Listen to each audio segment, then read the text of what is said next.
is. If you'll allow me a quick moment of personal privilege, I'd like to thank Senator Larry Taylor for the service he's given our state, for the exemplary way he's represented his senatorial district in my own community. So on behalf of the many people who've expressed this sentiment, I wanted to let you know, Larry, how much you've been appreciated, and thank you so much.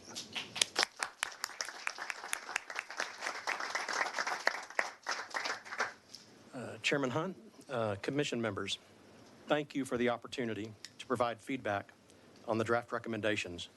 My name is Armin Cantini, and I serve on the Galveston College Board of Regents. I'm speaking today on behalf of the Community College Association of Texas Trustees as a member of their executive committee and board of directors. And joining me today is Dr. Nan McRaven, board chair for the Austin Community College District. As trustees representing a small college and one of the very large colleges in Texas, we're proud to come before you today united in these remarks. Thank you for the immense work the Commission has undertaken this past year. I'm so glad that we had an opportunity to be with you this morning and hear the robust exchange that took place. We appreciate your leadership and thoughtful deliberations, and we'd like to particularly acknowledge and thank Commissioner Carol Scott for representing the perspective of elected trustees in this process. Thank you, Carol. Thank you. Last week, CATT convened a meeting of our board chairs, invited from all the colleges, to discuss the drafted recommendations. Trustees were pleased to see in these recommendations the need for greater investment in Texas community colleges, especially with the potential for a reliable, fixed-rate funding formula. We echo what you'll hear from Dr. Brent Wallace in a little while about the draft recommendations for additional funding for TEOG scholarships. And we heard from Dr. Hellier earlier this morning a lot of the details around that. It's such an important piece of what is taking place here. And for the seed grants to grow institutional capacity for workforce education. And we heard from Dr. Head on those this morning. We also welcome the challenge of an outcome-based formula that's sufficiently funded. As the elected stewards of our community colleges, we appreciate the clear message that recommendations will not include any sort of recapture of local tax dollars. Likewise, we're encouraged with the opportunity for shared services supported by the coordinating board, and hope our interpretation that this will not include restrictive mandates is correct, and I think we heard that this morning also.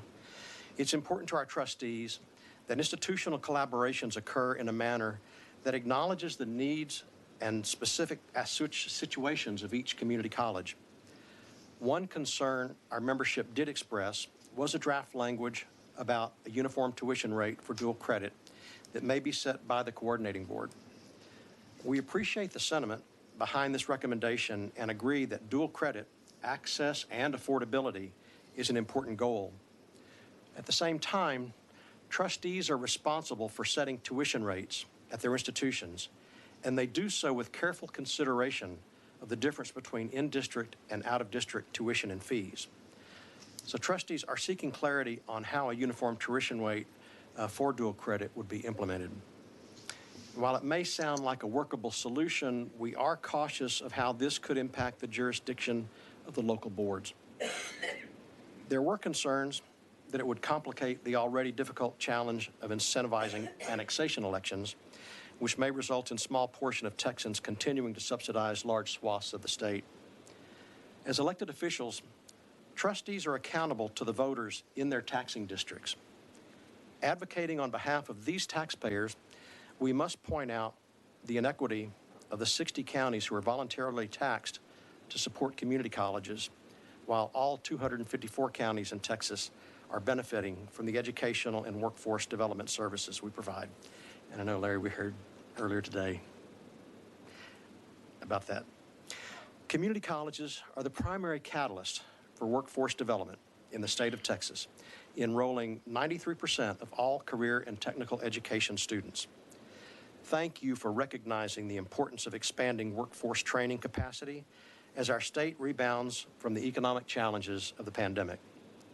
Our colleges are already partnering with local business and industry to develop occupational pathways to respond to real-time needs of the regional workforce.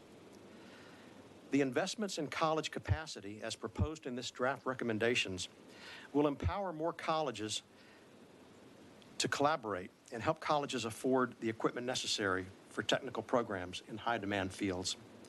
Finally, we appreciate the acknowledgement in the conclusion of your draft recommendations. The colleges will need time to adjust to the new funding structure. We look forward to continuing to work with you to craft the best solution for all Texans. And thank you again for all you've accomplished and for the opportunity to speak with you today. And Dr. McRaven and I are ready to answer questions if you have any. Commission members? I do have a question for my fellow trustees. Nan, I know that Austin Community College has used dual credit and the tuition rate setting around dual credit as an incentive for to invite communities into your taxing district. Do you, without getting into a lot of detail that you may or may not have at the top of your head, can you talk a little bit about how that has worked for Austin Community College? Sure. Thank you for the question, Carol. Yes. So in our taxing district, we actually waive the fee for dual credit.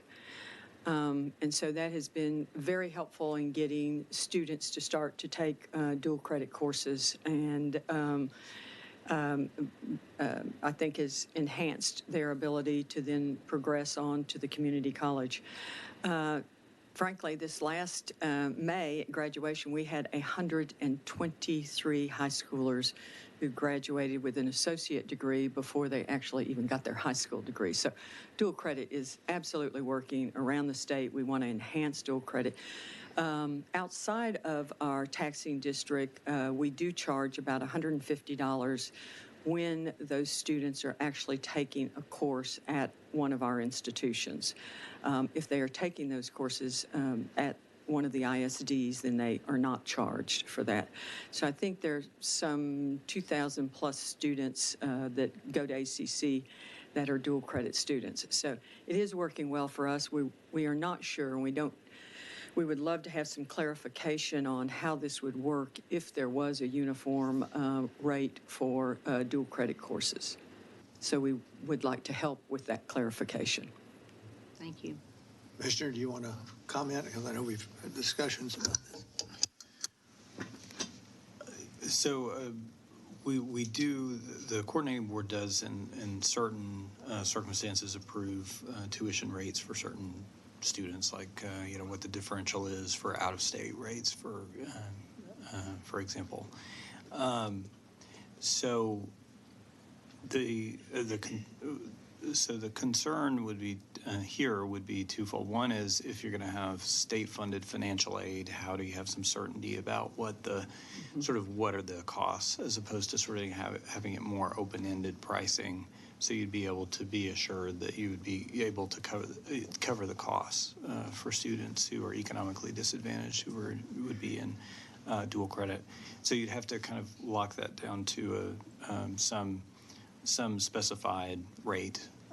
What I would recommend is that rate be a condition of being able to receive the financial aid, so that you would be able to have that predictability. I'm sure the policymakers would defer to them, but it would create a problem if you had sort of more open-ended pricing, and then the more kind of flexible structure that we've proposed on the dual credit financial aid.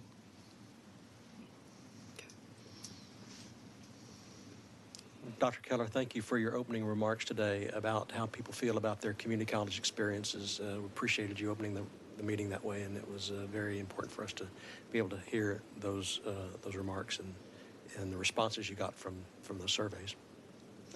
Yeah, I think it is important for folks to understand that what we're seeing in a lot of cases is just, it's not that folks don't value the community colleges, it's not that they don't value the credentials that are awarded by the community colleges, is that there are other considerations in play, right? There's job opportunities, there's entry level wages, and we see a lot of our students are opting to work as opposed to enroll in the colleges.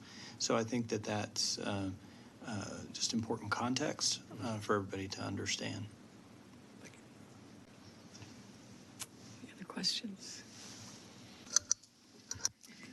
Commission members, any more questions? All right. We'll take our leave. Thank you so much.